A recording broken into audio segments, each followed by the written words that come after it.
Hello and welcome to AlgoRhythms 2026. I'm Adam McKeffey from Music Tectonics, and I'm here with Valtteri Salomaki from Edge Sound Research. And we're going to have a fantastic conversation. There's so much buzzing in the air around the future of music and technology and where we go next. And so I've invited Val here to sit down with me so that we can get into some of those details. Val, would you start just by sort of reintroducing yourself and the company to people who might not know exactly what it is? Yeah, absolutely. So our company is called Edge Sound Research. My name is Valtteri Salomaki. I'm the CEO and co-founder. And the company is focused on allowing computers to understand and interact with the world through sound. That's a big topic, but it comes down to different types of research questions of building infrastructure that allows AI to actually take signal from the point of capturing something, automating that to an object, and then reproducing that with a new type of audio technology we invented called Embodied Sound, which turns material into sound that you can both hear and feel to completely change the human interaction to any experience around the world, from music to sports to gaming, anything that's entertainment. So people can get a clear visual in their heads. Can you talk about some of those examples of some of the actual installations, if that's even the right word for it, that you guys have facilitated? Absolutely. So I'll talk about what we showcased at CES this year. Cool. So at CES, what we did is we turned a room into a home theater room. So we brought in some cinema seating, put some walls, had some flooring tiles, and each of these objects had our embodied sound technology attached to it. So embodied sound is it's a flat plate. We call it a Resin X. So it's literally just a flat plate, just vibrates. And each of those objects had this device. And then our software listens to that material and then makes them into a full frequency response. So you're able to hear and feel the entire range of audio. Now, because every single object is now sound, we were able to play back content that we've been working on in sports and live entertainment around isolating players. So what we're able to do is take the audio you're already capturing from a live broadcast and now isolate the sound of every single player on the court and almost like holographically render them back into the living room. So now the players are running all around you as if you're in the middle of the game and you're hearing and feeling all those nuanced efforts. Yeah. And is that what you mean by full frequency audio? And I mean, maybe it's obvious to you, but I'm trying to think, like, what is that experience like for people? Can you explain what that feels like for people who have maybe never experienced it? Yeah, so the challenge in when we think about sound and audio and reproduction of sound and audio, you're always thinking about a speaker, so something that's engaging our ears. But if you think about the real world, sound is something that's engaging our entire bodies at all time. So a great example of this is a car driving by you. When a car drives by you, yes, you're hearing that sound whizzing by, but you're also feeling that sound whizzing by and also the directionality. So the human body understands sound information through tactile, so our touch of our skin, as well as our ears simultaneously, and then our vision reinforces what's happening. So we call that multimodal perception. So our company started because my co-founder, Dr. Ethan Castro, was born hard of hearing and became a professional musician and composer by touching instruments and touching speakers to be able to create music and mix and master music, because he realized not only the information that he was missing from his ears, he was able to reinforce from his source of touch, but that combination gives you a superpower of actually understanding what is happening in moments in time. In sound, we generally just think about hearing sound, but there's a lot more to it. And we go back 100 years ago. We're talking a lot about technology and advancing technology here, but 100 years ago, appreciating music was probably almost always that full-bodied experience, right? I mean, you're watching somebody physically play guitar, you see it, you feel the vibrations in the room. Very different than the way that we've come to experience it.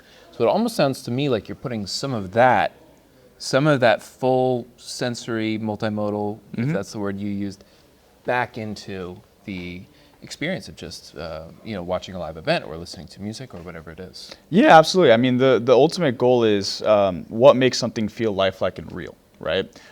There's a reason why live events are so powerful. We want to be there for the energy that's happening, whether it be the energy of the crowd, whether it be the energy of the sport. If you're lucky enough to ever sit courtside, you got the energy of the dribble on the hardwood floor and the players running up and down. There's so many of these sensory things that you have in the real world.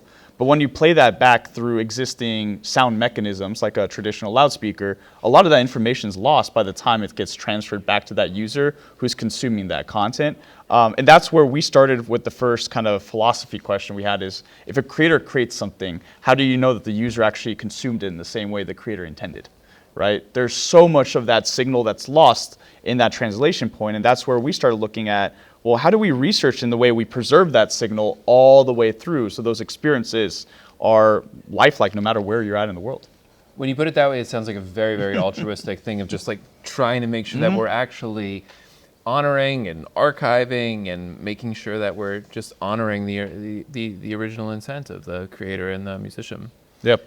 So much of what we're talking about here at Algorithm is about the role of AI in music. What does human-centric music even mean? I'm curious to know what you're getting out of this conference and how that plays a role in where you're taking edge sound research. Yeah, so for us, like a lot of our interest right now is how our creators creating content, but also what does that unlock for the personalization of how the user is consuming content. There's a dichotomy between those two sides where right now, of course, there's a lot of different AI tools tied into stem separation. I think that opens the door for a lot of new types of creative outputs, whether it be learning how music is created, but the way I look at it is actually on the other side is how is music played back and how you consume it.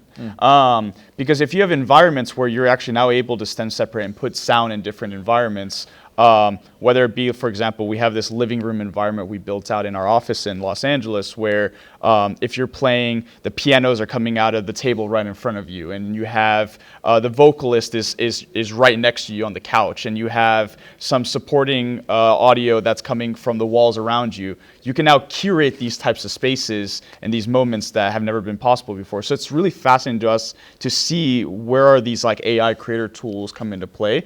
But it seems like a lot of it is really leaning on obviously the creator and tied into obviously copyright, which is a very important part of the journey. But for us, like we're so obsessed with the human experience and what is the creator and then that human experience, how did they come together with all these different AI tools out there? After everything we've talked about and everything we've learned throughout the weekend, does AI make you feel generally hopeful about music creativity? I think it definitely makes me hopeful with the new types of creative outputs that are possible. I think it gives me pause and worry with how easy it is to generate something just to generate something. And I think that's obviously where there's a lot of moral debates about the world of AI. But me personally, I see there's a lot of inefficiencies and or competencies to do very complex works of art. And that's where I think AI can really support the creatives to create those works of art and have less technical barriers to achieve that results. But that just to generate content, and especially from other copyrighted works, I think that's where it starts going the wrong direction. So I do think that we're at this interesting crossroads where if it's used as a tool, I think it's phenomenal. But if it's used as something that you take somebody other artworks and other creative works just so you can kind of generate whatever you want out of it without that person ever getting rewarded, that's obviously the negative route of it. So I'm very optimistic for the possibilities. I always have been, because I always look at technologies are tools. And that's always been my philosophy whenever technology comes out.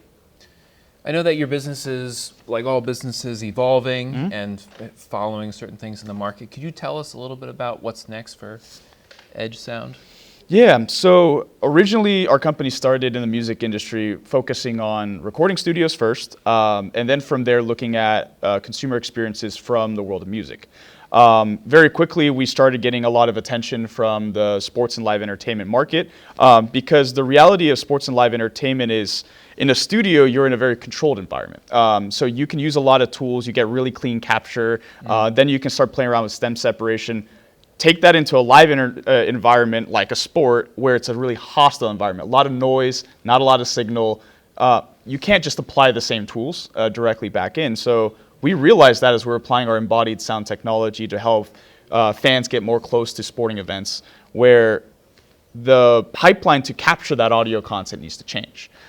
So we started building new patented technologies, and one of the partnerships we created is with Shure. And what we're working with the team at Shure is using their microphone technologies to capture the best audio data from sports, because it has all that audio data, which is the signal and the noise, to then create solutions where we can isolate that audio in real time to automate that audio workflow, to then be able to separate a dribble from the crowd versus a player's vocal. So now this audio engineer who's been in this truck historically trying to do very technical tasks and very creative tasks can focus on the creative work of how do they package the experience versus trying to move mics up and down the entire course of the game just to capture this small nuance of a sporting event. So where our business model is now is focusing actually on the very origin of the signal chain.